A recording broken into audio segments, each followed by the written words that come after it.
کیا کالا علم کر کے کوئی کسی کو مار سکتا ہے؟ کیا ایسا ممکن ہے؟ آیا کالے علم سے بچنے کے لیے کیا کرنا چاہیے کہ اس پر اثر نہ ہو، اثر زائل ہو جائے، اور یہ بھی پتا ہو کہ کالا علم کرنے والا اس کا رشتہ دار ہو؟ نوٹ: اگر آپ سے اس کا حل پوچھنا ہو اور اس کا توڑ کرنا ہو تو کب اور کیسے آپ سے ملا جائے؟ گزارش یہ ہے جی کہ جادو کو کالا علم کہتے ہیں نا، یہ ایک علم کا معنی تو روشنی ہے. جادو اور روشنی یہ کبھی ہو نہیں سکتا.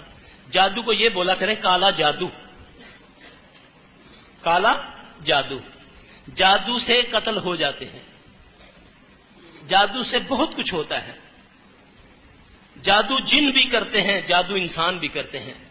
نبی علیہ السلام صلی اللہ علیہ وسلم جب بھی نماز کے لیے کھڑے ہوتے ہیں تو آپ جو تعوذ پڑھتے ہیں پتہ وہ کون سا تھا؟ آپ پڑھتے ہیں اعوذ باللہ السمیع العلیم من الشیطان الرجیم من حمزہ ونفخہ ونفثہ. اے اللہ تو سمیع و علیم ہے، میں تیری پناہ میں آیا اس رجیم سے، اس کے جادو سے، اس کی پھونکوں سے اور اس کے وسوسوں سے. اس کا مطلب یہ جادو کرتا ہے.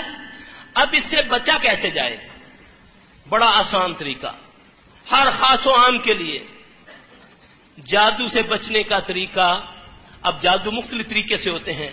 کسی کے گھر کے آگے تیل پھینک دینا، سری کا پھینک دینا، پھپھڑے کا پھینک دینا، گوشت کا پھینک دینا، دالوں کا پھینک دینا، اس طرح پانی کو دم کر کے پھینک دینا. یہ جادو کی قسمیں ہیں. ہاتھ لگانے سے جادو ہو جاتا ہے. اب ان چیزوں سے ہم کیسے بچیں؟ اور اس سے محمد صلی اللہ علیہ وسلم سے رہنمائی کرتے ہیں. اب جو صبح فجر کے وقت اٹھتا ہے، فجر کی نماز پڑھتا ہے، پھر دعائیں پڑھتا ہے. بہت چھوٹی چھوٹی دعائیں ہیں. بسم اللہ الذی لا یضر مع اسمہ شیء فی الارض ولا فی السماء وهو السمیع العلیم. گارنٹی ہے پیارے نبی صلی اللہ علیہ وسلم کی، جس نے صبح اس کو 3 بار پڑھا شام تک کوئی چیز اس کو ایذا نہیں پہنچا سکتی. ایک صحابی واقعہ لکھتے ہیں، نام مجھے یاد نہیں، کہ ایک دن میرا شیطان مجھ سے مخاطب ہو کر کہتا ہے کہ تو بڑا ظالم آدمی ہے. جب میں تجھ پر آیا تو اونٹ کی طرح تھا، آج تم نے اتنا پڑھ پڑھ کے مجھے کمزور کر دیا کہ ایک چڑیا سے بھی کم مجھ میں جان آ گئی ہے. یاد رکھو ہر انسان کے ساتھ اللہ نے ایک جن کو پیدا کیا جو اس کا قرین ہے، جو اس کے ساتھ رہتا ہے. جب وہ مر جاتا تو اس کی قبر پہ رہتا ہے، جس کو حمزات بولتے ہیں. ایک دعا ایسی بتاؤں جس سے وہ بھی علیحدہ ہو جاتا ہے. نبی صلی اللہ علیہ وسلم فرمایا جب آدمی گھر سے نکلنے کی دعا پڑھتا ہے بسم اللہ توکلت علی اللہ لا حول ولا قوت الا باللہ. میں نے بہت سارے بھائیوں کو دیکھا کہ گاڑی کی دعا، سواری کی گاڑی کو سٹارٹ کرنے سے پہلے یہ دعا پڑھتے ہیں. یاد رکھنا جہاں نبی صلی اللہ علیہ وسلم نے بتایا یہ وہاں پڑھنی ہے. اور کچھ لوگ اپنے گھر کے لیے پڑھتے ہیں داخل ہونے کی دعا اور نکلنے کی دعا.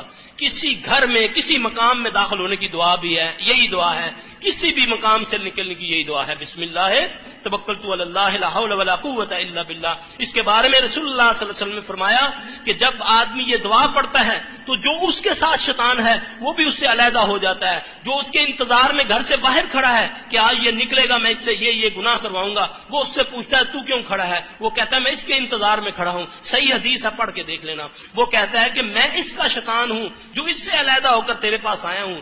کچھ کلمے اس نے ایسے کہے ہیں کہ میں نے آسمان سے آواز کو سنا ہے، کہ آسمان سے آواز آئی ہے کہ اے بندے تو میری ایمان میں آ گیا.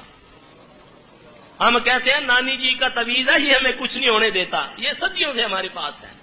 یہ دعا ہے، جاؤ یاد کرو اپنی اولادوں کو کرواؤ، پڑھ کے نکلو. انشاءاللہ کبھی جادو ایکسیڈنٹ، کبھی ناگہانی آفات سے انشاءاللہ بچو گے. یہ دعا یاد کرو، اپنے بچوں کو یاد کراؤ.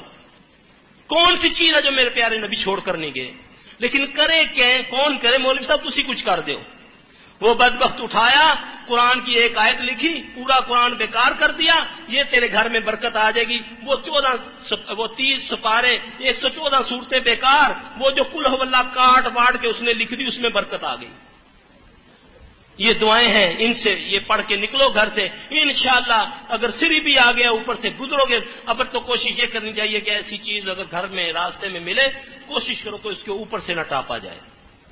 کچھ لوگ بدبخت ایسے ہوتے ہیں جو خبیث مالج بھی ایسے ہوتے ہیں جو کہ اس کا اتار دوسرے پر ڈالنے کے لیے ایسے معاملات بتاتے ہیں. یہ سری آپ اس کو اپنے بچے پر بار کے اس کو فلاں چوراہے میں رکھ دیں. اب وہ اس میں رکھا، جو بھی پہلا اس سے گزرا وہ بیچارہ پھنس گیا، وہ بیماری اس کو چلی جاتی ہے.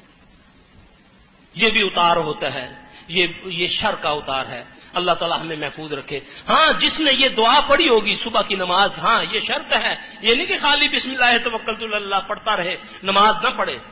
صبح فجر کی نماز پڑھے، اس کے بعد یہ دعائیں پڑھے تو انشاءاللہ وہ جادو سے ہر چیز سے محفوظ رہے گا انشاءاللہ تعالیٰ.